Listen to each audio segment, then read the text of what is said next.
Hello everyone. સો નાઉ આજે આપણે ભાષાંતરણની પ્રક્રિયા એટલે કે પ્રોટીન સંશ્લેષણ, જેને ઇંગ્લિશમાં ટ્રાન્સલેશન પ્રક્રિયા કહેવાય, તેના વિશેની ચર્ચા કરશું કે જે સેન્ટ્રલ ડોગમાં આખી કમ્બાઇન્ડ પ્રોસેસ છે તેનો થર્ડ સ્ટેપ એટલે કે લાસ્ટ પાર્ટ. જેમ કે પહેલાં હતું ડીએનએનું સ્વયંજનન, પછી ડીએનએની કોપી થઈ જાય પછી તેમાંથી શું બને તો કે એમઆરએનએ, જે પ્રક્રિયાને કહેવાય ટ્રાન્સક્રિપ્શન એટલે કે પ્રત્યાંકન.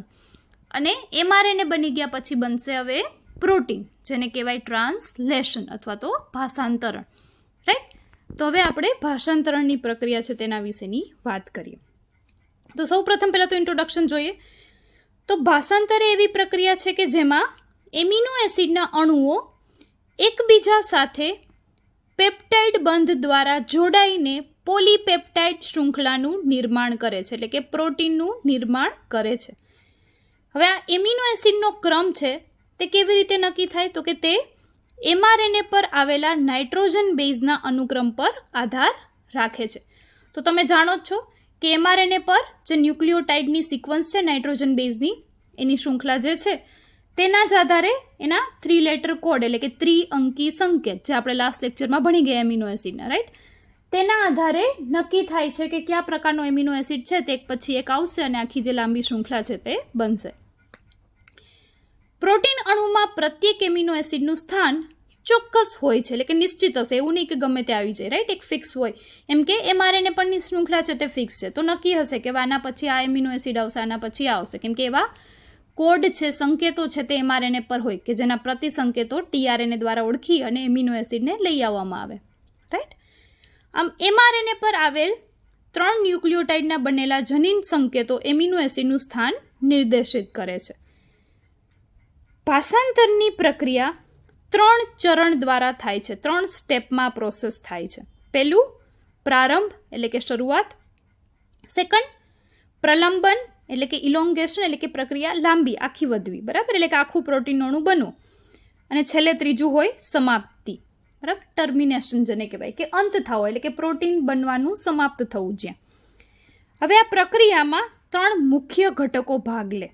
કયા ઘટકો તો કે રિબોઝોમ્સ, જે અંગિકાઓ છે કોષની, બીજું વાહક આરએનએ એટલે કે ટીઆરએનએ, બરાબર, અને ત્રીજું છે એમિનો એસિડ. તો આમ એમઆરએનએમાંથી 3 ઘટકોની મદદથી ભાષાંતરની ક્રિયા દ્વારા પ્રોટીનનું નિર્માણ છે તે થતું હોય છે. ઓકે, તો હવે આપણે પ્રક્રિયાની શરૂઆત છે તે જોઈએ કે કેવી રીતે પ્રક્રિયા છે તે શરૂ થાય છે. તો જેમાં પહેલું સ્ટેપ શું છે? પ્રારંભ, રાઈટ, તો કે શરૂઆત.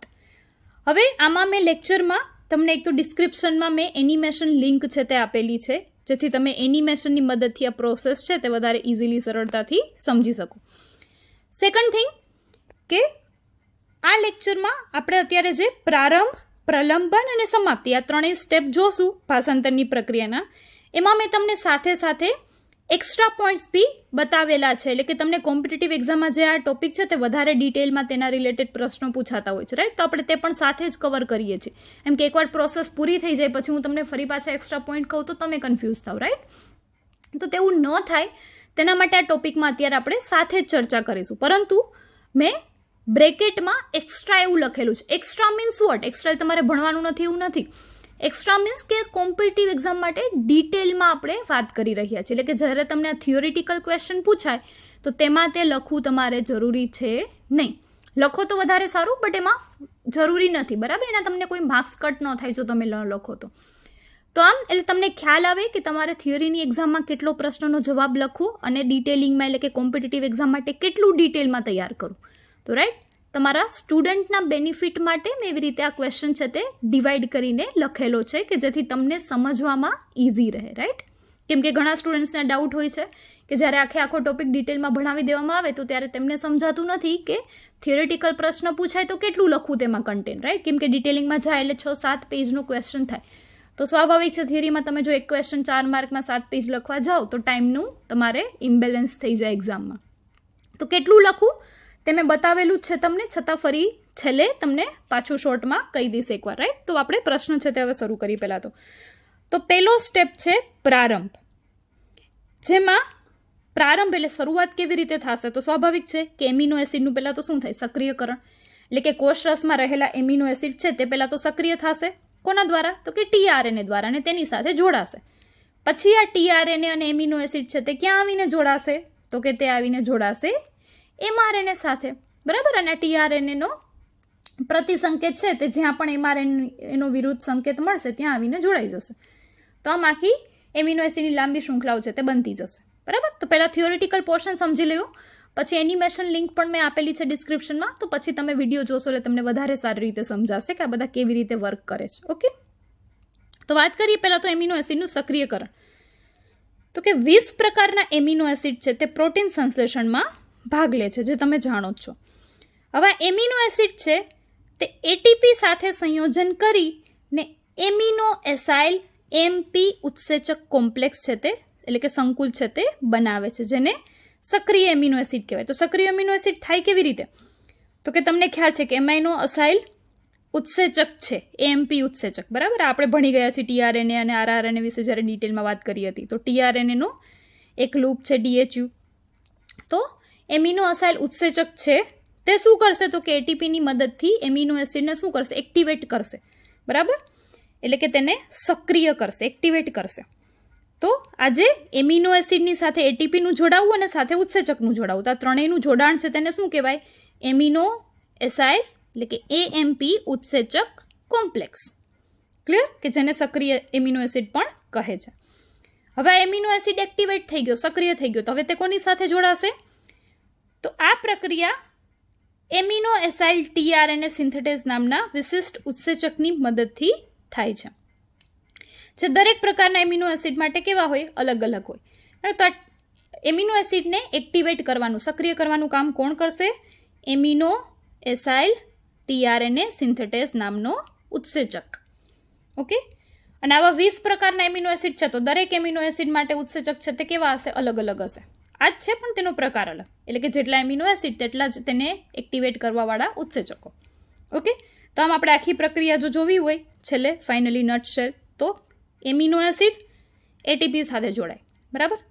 આ બંને સાથે કોણ જોડાય? તો કે ઉત્સેચક, એમિનો એસાઇલ ટીઆરએનએ સિન્થેટેઝ ઉત્સેચક. હવે ત્રણેય મળીને શું બનાવશે?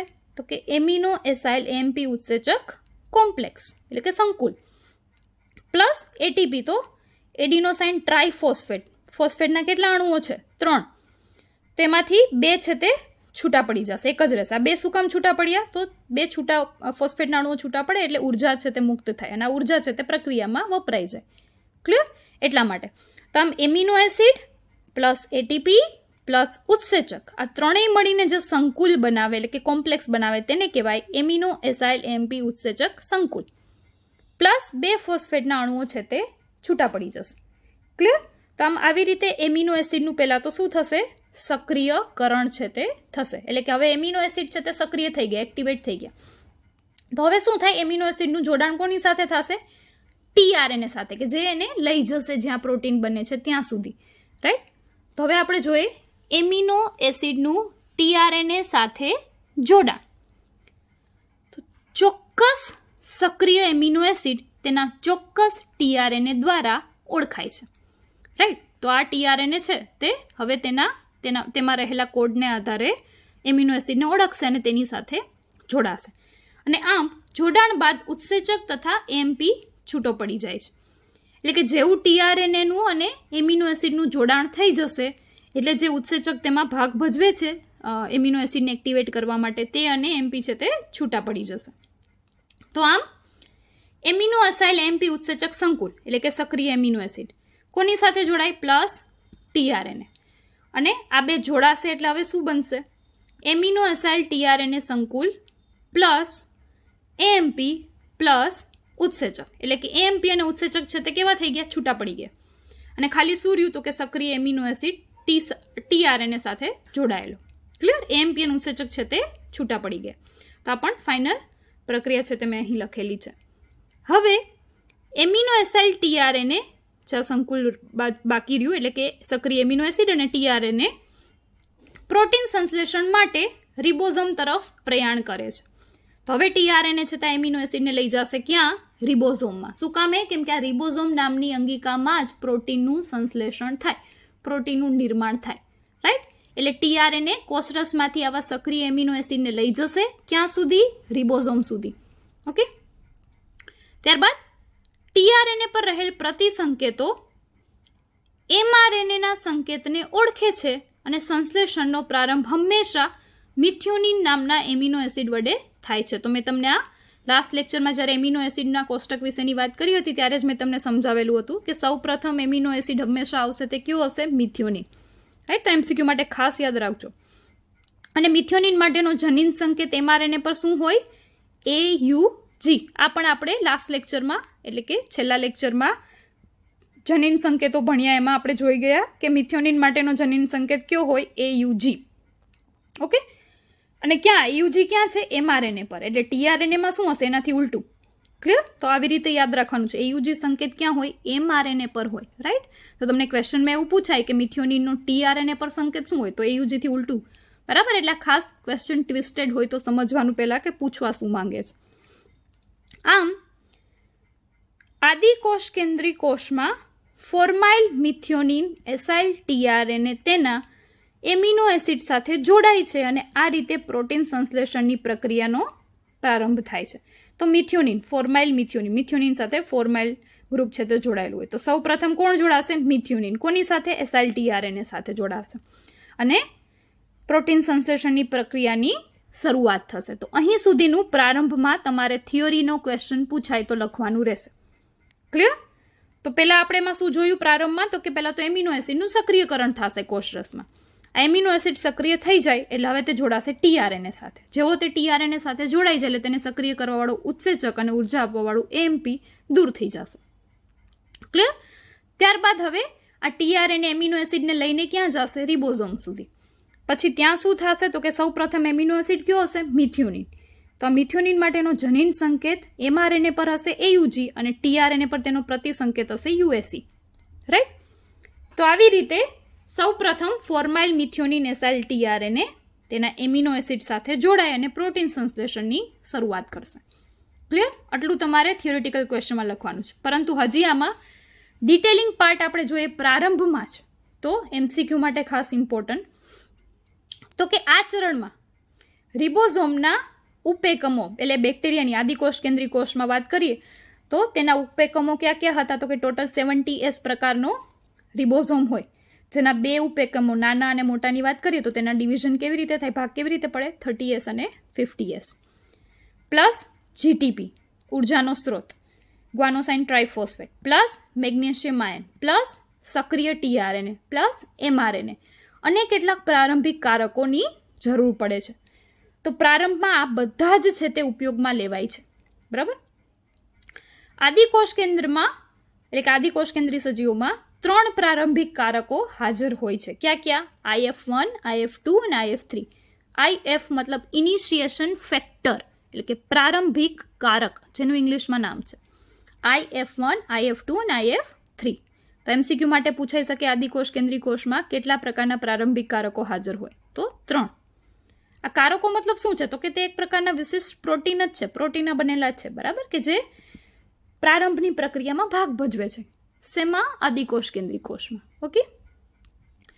આદિકોષ કેન્દ્રમાં SD ક્રમ, જેને સાઇન ડેલ્ગારનો ક્રમ કહેવાય, ન્યુક્લિયોટાઇડનો ક્રમ છે. એક પર્ટિક્યુલર સિક્વન્સ છે જેનું નામ દીધું છે સાઇન ડેલ્ગારનો SD ક્રમ ની મદદથી એમઆરએનએ રિબોઝોમના નાના ઉપ એકમનું અર્થઘટન કરે છે.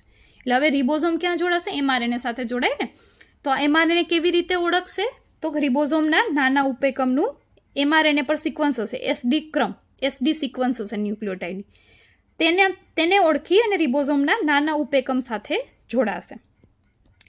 અને ત્યારબાદ રિબોઝોમના નાના ઉપેકમમાં રહેલ 60S rRNA ઉપર SD ક્રમની પૂરક શ્રેણી આવેલી હોય છે, જેને એન્ટી સાઇન ડેલ્ગારનો ક્રમ એટલે કે ASD ક્રમ કહેવામાં આવે છે. બરાબર? તો હવે આપણે એવી વાત કરી રહ્યા છીએ અત્યારે કે રિબોઝોમ છે તેની સાથે એમઆરએનએ જોડાય. બરાબર? તો એમઆરએનએ રિબોઝોમમાં ક્યાં જોડાય? તો કંઈક ઓળખાણ માટેની શૃંખલા તો જોઈએ ને ન્યુક્લિયોટાઇડની. રાઈટ? તો આમ રિબોઝોમ પર કેવી શૃંખલા હશે? તો કે ASD ક્રમ હશે. ક્યાં? તેના નાના સબ એકમમાં પણ ક્યાં તો કે તેની અંદર જે રહેલો હોય 60S rRNA તેના પર ASD ક્રમ હશે અને આનાથી ઉલટો ક્રમ હોય mRNAના SD ક્રમ ઉપર. એટલે આ બંને સિક્વન્સ એકબીજાની કેવી થઈ? વિરોધી થઈ. તો વિરોધી સિક્વન્સ છે, વિરોધી ક્રમ છે ન્યુક્લિયોટાઇડનો, તો એકબીજાની સાથે જોડાઈ જાય હાઇડ્રોજન બંધ બનાવીને. તો આમ અહીંયા બંને સિક્વન્સ એકબીજા સાથે જોડાઈ જશે. એટલે કે રિબોઝોમના નાના ઉપએકમ સાથે mRNA જોડાઈ જશે. ક્લિયર? તો જોડાણ માટેની જે ન્યુક્લિયોટાઇડનો ક્રમ છે તેને ASD અને SD કહેવાય. ASD હોય રિબોઝોમના rRNAમાં, જ્યારે SD ક્રમ હોય mRNAમાં. ક્લિયર? તો આપણે જેમ કે વાત કરી હતી rRNA ભણ્યા ત્યારે કે rRNAના બધા અલગ અલગ સબ ટોપિક છે, સબ પાર્ટ છે, તે બધા ભાગ ભજવે પ્રોટીન સંશ્લેષણમાં, રાઈટ? તો આવી રીતે ભાગ ભજવે પ્રોટીન સંશ્લેષણમાં. જોડાણ માટેની સિક્વન્સ છે તે પૂરી પાડે. ક્લિયર? કે જે તમને થિયોરિટિકલ ક્વેશ્ચનમાં આપણે તેનું ક્યાંય પણ વર્ણન કરેલું છે નહીં, બટ હકીકતમાં તે યુઝ થાય છે. ઓકે, તો આ યાદ રાખજો ખાસ. ત્યારબાદ હવે આપણે આગળ વાત કરીએ તો કે ચલો રિબોઝોમની સાથે mRNA જોડાઈ ગયું, બરાબર? તો આમ SD અને ASD ક્રમની મદદથી mRNA રિબોઝોમના નાના ઉપએકમનું અર્થઘટન કરે છે. જ્યારે હવે તો વાત કરીએ આપણે આદિકોષ કેન્દ્રીય કોષની. જ્યારે સુકોષ કેન્દ્રીય કોષમાં નાના એકમોનો 18S rRNA એ 7 મિથાઇલ ગ્વાનોસાઇન કેપની પૂરક શૃંખલા ધરાવે છે. તો સુકોષ કેન્દ્રીય કોષમાં શું થશે? તો કે 18S જે rRNA હોય તે mRNAના કેપ પાર્ટ, એટલે તમને ખબર છે mRNA બની ગયા પછી તેના પર 3 પ્રકારની પ્રક્રિયાઓ થાય: સ્પ્લાઇસિંગ, કેપિંગ અને ટેલિંગ. તો આ જે કેપિંગ શૃંખલા છે, બરાબર, તેના વિરોધી શૃંખલા છે તે ક્યાં આવેલી હોય? રિબોઝોમના નાના એકમ ઉપર. એટલે આવી રીતે સુકોષ કેન્દ્રીય કોષમાં mRNA છે તે રિબોઝોમ સાથે જોડાશે. ક્લિયર? તો એટલે કે આપણે એવું કહી શકીએ કે 30S ઉપએકમ એટલે કે નાનો ઉપએકમ રિબોઝોમનો કોની સાથે જોડાય? mRNA સાથે. કોની મદદથી? તો કે IF3 એટલે કે પ્રારંભિક કારક 3 અને મેગ્નેશિયમ આયન એમાં હેલ્પ કરશે. આથી બનશે સંકુલ 3S mRNA સંકુલ, એટલે કે રિબોઝોમ પ્લસ mRNA જોડાઈ જશે. ક્લિયર? ત્યારબાદ આગળ હવે આ સંકુલ સાથે કોણ જોડાશે? રિબોઝોમ mRNA આવી ગયા, હવે tRNA આવશે ને પોતાનો એમિનો એસિડ લઈને, રાઈટ? તો આમ 30S mRNA સંકુલ પ્લસ ફોર્માઇલ મિથિયોનાઇન tRNA સંકુલ જોડાશે. એટલે કે રિબોઝોમ અને mRNA કે જે જોડાઈ ગયા, હવે તે GTP ઉર્જાનો સ્ત્રોત છે તેની હેલ્પ લેશે અને પ્લસ તેની સાથે કોણ જોડાશે? તો કે tRNA plus amino acid. Clear? તો આમ હવે આખું સંકુલ બની ગયું. જો રિબોઝોમ સાથે mRNA જોડાઈ ગયું અને કોષરસમાંથી tRNA પોતાની સાથે એમિનો એસિડને પણ લઈ આવ્યો, રાઈટ? તો આમ આ બંને સંકુલ જોડાશે IF2, IF3 અને મેગ્નેશિયમ આયનની મદદથી, અને ઉર્જાનો સ્ત્રોત હશે GTP. આ બધાની મદદથી હવે જે આખું સંકુલ બનશે તેને કહેવાય 30S mRNA ફોર્માઇલ મિથિયોનિન tRNA સંકુલ. એટલે કે જેમાં રિબોઝોમ પ્લસ tRNA જેની સાથે એમિનો એસિડ હશે પ્લસ mRNA, હવે આખું ગ્રુપ છે તે જોડાઈ ગયું. બધાનું જોડાણ છે તે હવે થઈ ગયું. ક્લિયર? તો હવે રિબોઝોમના 50S ઉપએકમ આ સંકુલ સાથે જોડાય છે. હવે મોટો ઉપએકમ, સૌપ્રથમ mRNA રિબોઝોમના નાના ઉપએકમ સાથે જોડાણું, આખું સંકુલ હવે જોડાઈ ગયું. હવે કોણ આવશે ફાઇનલી? તો કે રિબોઝોમનો જે બીજો પાર્ટ છે એટલે કે એનો મોટો ઉપએકમ છે તે આવીને જોડાશે. આથી સંપૂર્ણ 70S રિબોઝોમ બને છે અને પ્રારંભિક કારકો મુક્ત થાય છે. જે હેલ્પ કરવા માટે કારકો આવ્યા હતા એ મુક્ત થશે. ક્યાં? આદિકોષ કેન્દ્રીય કોષમાં. ઓકે, રિબોઝોમના મોટા ઉપએકમમાં tRNA માટે 3 સ્થાન હોય છે. હવે જે રિબોઝોમના નાના ઉપએકમ સાથે mRNA જોડાઈ ગયો, રાઈટ? પછી tRNA પોતાનું amino acid, activated amino acid લઈને આવી ગયું. હવે કોણ જોડાણું? તો કે રિબોઝોમનો મોટો ઉપએકમ, રાઈટ? તો આ રિબોઝોમનો જે મોટો ઉપએકમ છે એમાં 3 ભાગ હોય, એટલે 3 અલગ અલગ જોડાણ સ્થાન હોય. કોના માટે? tRNA માટે. કેમ 3 સ્થાન છે? તો પહેલાં તો કયા સ્થાન છે તેની વાત કરી. P સ્થાન હોય પેપ્ટિડાઇલ સ્થાન, A સ્થાન હોય એમિનો એસાઇલ સ્થાન અને E સ્થાન હોય નિર્ગમન સ્થાન, એટલે કે એક્ઝિટ, બરાબર? ત્યાંથી નીકળવાનું. તો કે આમ tRNA આવશે, પહેલાં જોડાશે, પછી બાજુમાં શિફ્ટ થશે, એટલે કે ત્યાં પોતાનું એમિનો એસિડ છે તેને મુક્ત કરશે અને ફરી પાછો નીકળી જશે થર્ડ સાઈડથી, એટલે એક્ઝિટ સાઈડથી. તો આમ એક એમિનો એસિડને tRNA લઈ આવતા જશે અને પાછા એમિનો એસિડને ત્યાં આખી ચેઇનમાં પોલીપેપ્ટાઇડ શૃંખલામાં જોડતા જશે અને પોતે પાછા ફ્રી થઈ જશે કોષરસમાં. ક્લિયર? તો આવી રીતે રિબોઝોમમાં આવા 3 સ્થાન હોય. તમે વિડીયો જોશો એટલે પણ તમને વધારે આઈડિયા આવશે કે કેવી રીતે રિબોઝોમમાં 3 સ્થાન છે તે પોતાનો રોલ પ્લે કરે છે. ઓકે, પહેલાં થિયરી છે તે સમજી લેજો, ત્યારબાદ વિડીયો જોજો એટલે તમને વધારે ક્લિયર થાય ટોપિક. રાઈટ? ડાયરેક્ટ વિડીયો જોશો તો પણ તમને નહીં ખબર પડે. mRNA ઉપરનો પ્રારંભિક સંકેત રિબોઝોમના P સ્થાન પાસે હોય છે. આથી ફોર્માઇલ મિથિયોનિન એમિનો એસિડ ધરાવતો tRNA પ્રથમ રિબોઝોમના P સ્થાન સાથે જોડાય છે. mRNAનો બીજો સંકેત રિબોઝોમના A સ્થાન પાસે હોય છે. આથી બીજા નવા એમિનો એસિડ ધરાવતા tRNA હંમેશા રિબોઝોમના A સ્થાન સાથે જોડાય છે. ક્લિયર? પ્રારંભિક ચરણમાં એ બાજુ છે તે ખાલી હોય છે. એટલે શરૂઆતમાં એ ખાલી હશે, પછી ત્યારબાદ તો હવે પેલો એમિનો એસિડ આવી ગયો, ત્યારબાદ એક પછી એક આવતા જશે ક્યાં? એ સ્થાન પર, અને તે એમિનો એસિડ ખસતા જશે P સ્થાન પર, અને છેલ્લે E એટલે એક્ઝિટમાંથી પાછો જે tRNA ખાલી થઈ ગયો હવે તે પાછો નીકળી જશે. ક્લિયર? તો આમ આવી રીતે પ્રારંભ છે એટલે કે શરૂઆત છે પ્રોટીન સંશ્લેષણની, તે થશે ક્રિયા.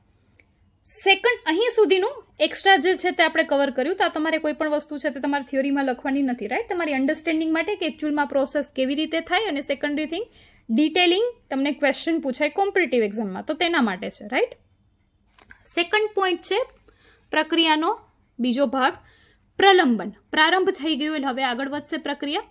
તો તેનો શોર્ટ તમે જે સ્ક્રીન પર જોઈ શકો છો તેટલા પોઈન્ટ તમારે લખવાના રહેશે થિયોરિટિકલ ક્વેશ્ચન પૂછાય તો. ફરી પાછું તેમાં આપણે થોડું આટલું જ એક પેરેગ્રાફ જેટલું ડિટેલિંગમાં પણ વાત કરશું, પણ જે તમારે થિયરીમાં લખવાનું છે નહીં. ઓકે, તો પહેલાં થિયોરિટિકલ પોઈન્ટ્સ છે તેની ચર્ચા કરીએ પ્રલંબનમાં. તો કે હવે બીજા tRNA અણુઓ, પ્રથમ tRNA આવી ગયો એટલે કે પ્રારંભ થઈ ગયું. રાઈટ? તો હવે બધા અલગ અલગ tRNA આવતા જશે અને ત્યાં પોતાના એમિનો એસિડ છે તેને પોલીપેપ્ટાઇડ શૃંખલામાં જોડતા જશે આગળ. રાઈટ? તો હવે બીજા tRNA અણુઓ કે જે ચોક્કસ એમિનો એસિડ ધરાવે છે અને mRNA ઉપરના જનીન સંકેતોને પ્રતિસંકેતો વડે ઓળખી એટલે કે અર્થઘટન કરી એક પછી એક ગોઠવાય છે. આ ક્રિયામાં પ્રોટીન પ્રલંબનકારક એટલે કે આવી રીતે પ્રોસેસ આગળ વધારવામાં મદદ કરતા કારકો જેને પ્રલંબનકારક કહેવાય, અને શક્તિના સ્ત્રોત તરીકે GTP મદદ કરે છે. મિથિયોનિન કે જે પ્રથમ સ્થાને હોય છે તે બીજા સ્થાને રહેલા એમિનો એસિડ સાથે પેપ્ટાઇડ બંધથી જોડાય છે. ક્લિયર? એટલે પહેલા સ્થાને પહેલો એમિનો એસિડ આવ્યો એટલે કે મિથિયોનિન આવ્યું, હવે બીજો tRNA બીજા સ્થાને આવીને જોડાશે. તો આમ હવે બીજો એમિનો એસિડ જે આવશે તે પ્રથમ સાથે જોડાશે એટલે કે હવે બેની શૃંખલા રચાઈ ગઈ. સેમ એવી રીતે બેની શૃંખલા ક્યાં હશે? પ્રથમ સ્થાને. ત્રીજું tRNA આવશે, બીજા સ્થાને આવીને જોડાશે અને પોતાનો એમિનો એસિડ છે તે પ્રથમ સ્થાને ખસાવી દેશે એટલે કે હવે 3 થઈ ગયા એમિનો એસિડ પ્રથમ સ્થાને. તો આમ પ્રથમ સ્થાને આખી મોટી શૃંખલા છે તે બનતી જશે અને સેકન્ડ સ્થાને નવા નવા tRNA છે તે આવતા જશે. ક્લિયર? અને પોતાનો એમિનો એસિડ છે તે પ્રથમ સ્થાને ખસાવતો જશે અને છેલ્લે એક્ઝિટ પોઈન્ટમાંથી નીકળતા જશે એમિનો એસિડ આપીને. રાઈટ?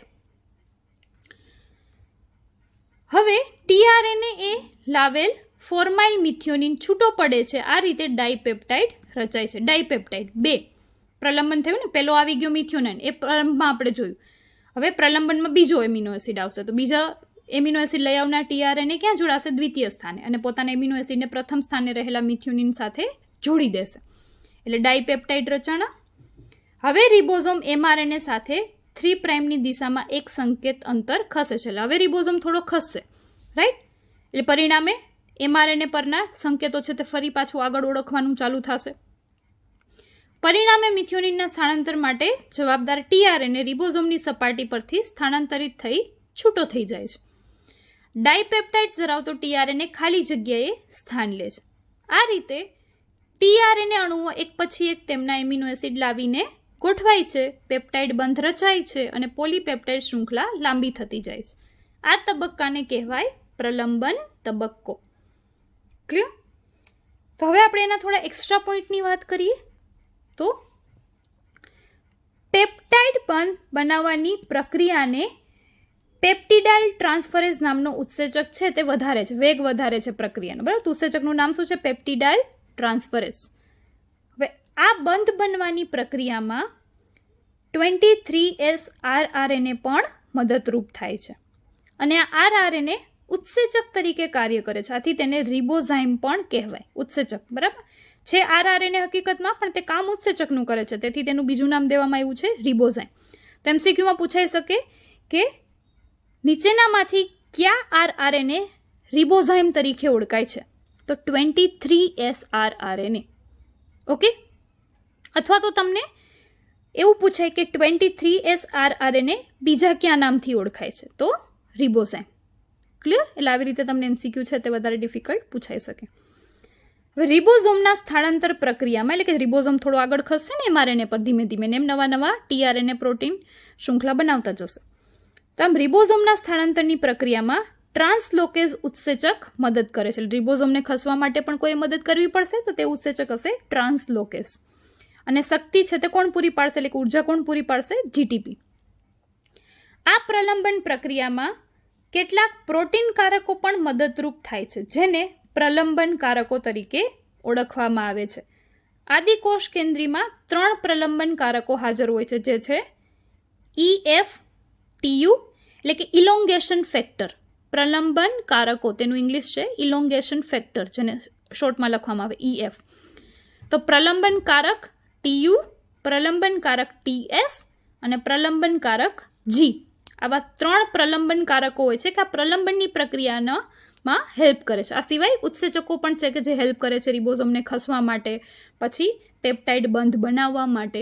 તો આવી રીતના થોડા ઉત્સેચકો, પ્રલંબન કારકો વગેરે છે તે પ્રલંબનની પ્રક્રિયામાં ભાગ લે છે.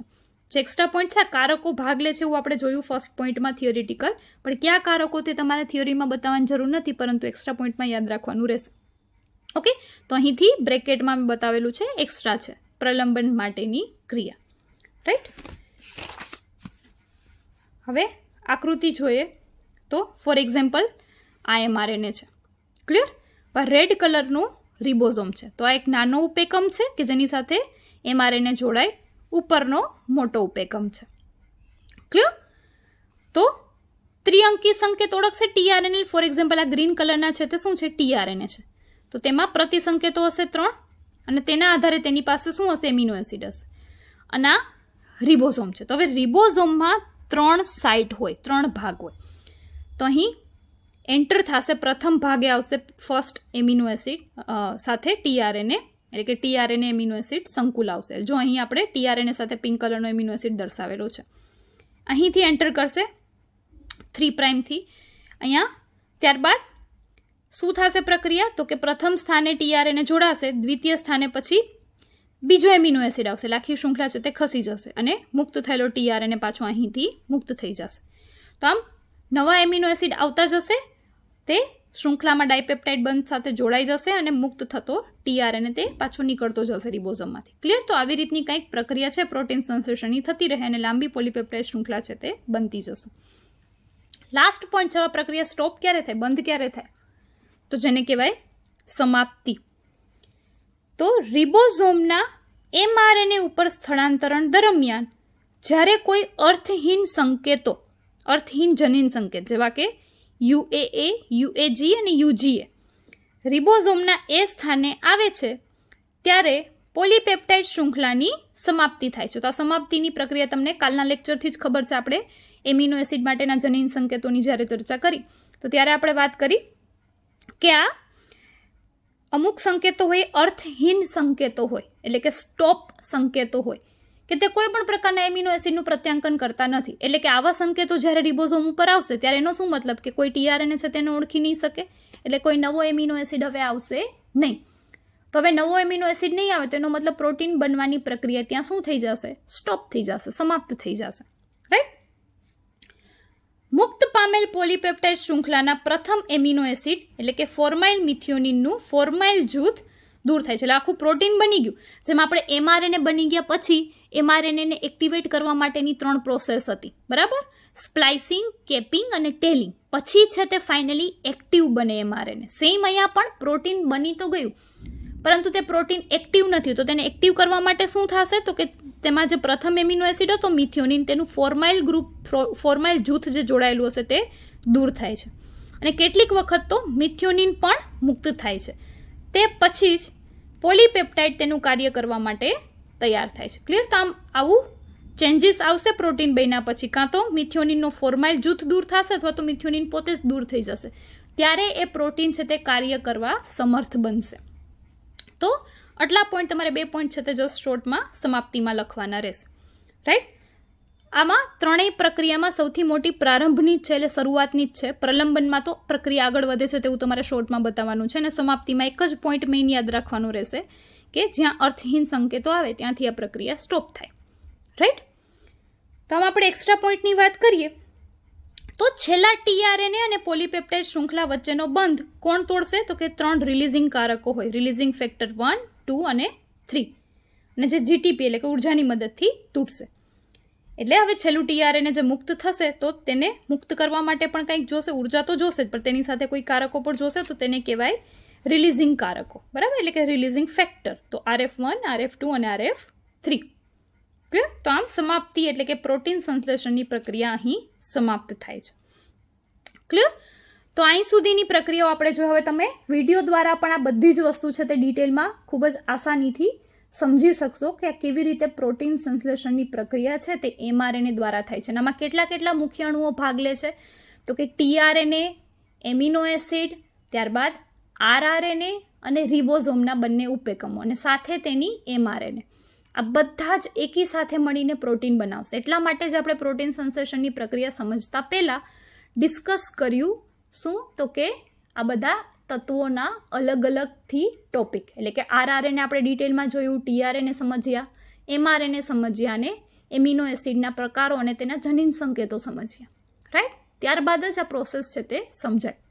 એટલે જે કોઈ પણ વ્યક્તિએ આ વિડીયો જોતા પહેલાં આગળના લેક્ચર્સ છે તે ન જોયા હોય તો ખાસ પહેલાં તે જોવા, તે સમજવા અને શીખવા, ત્યારબાદ પ્રોટીન સંશ્લેષણની પ્રક્રિયા સમજશો તો વધારે ઇઝી લાગશે, અદરવાઇઝ કન્ફ્યુઝિંગ લાગશે.